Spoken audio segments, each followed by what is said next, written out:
Welcome back. We are going to continue talking about walking today.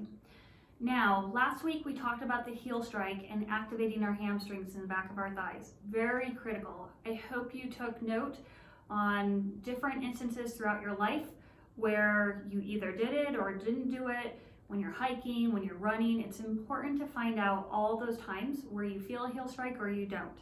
Step one.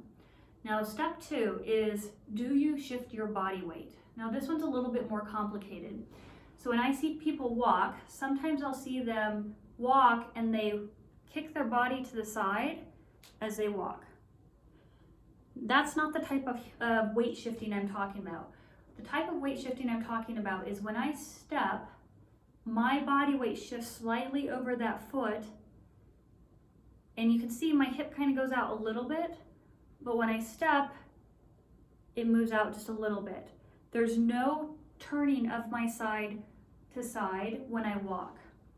Now, the reason that's important is as I walk and I shift my weight over, I can feel that my body weight is still over my right leg here, and I'm stable.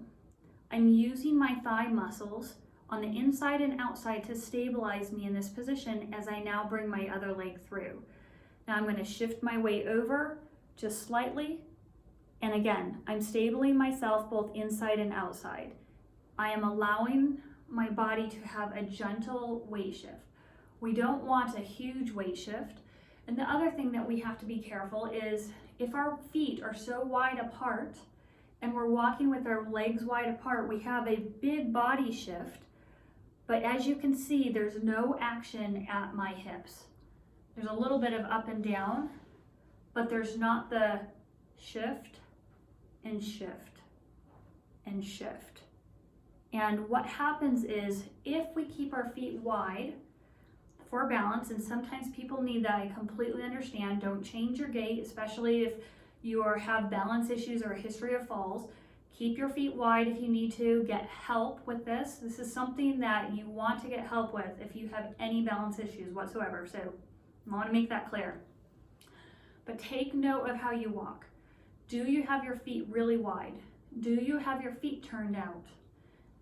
Do you, when you walk, do you feel your body shift side to side instead of allowing your weight to shift over into one hip and then into the other?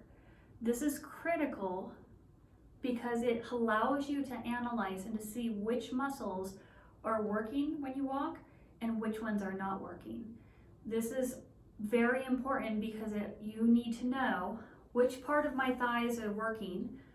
Is my back overworking? Am I throwing my back out and then walking where I'm sitting back and then my feet are out to create some kind of balance? I see that a lot.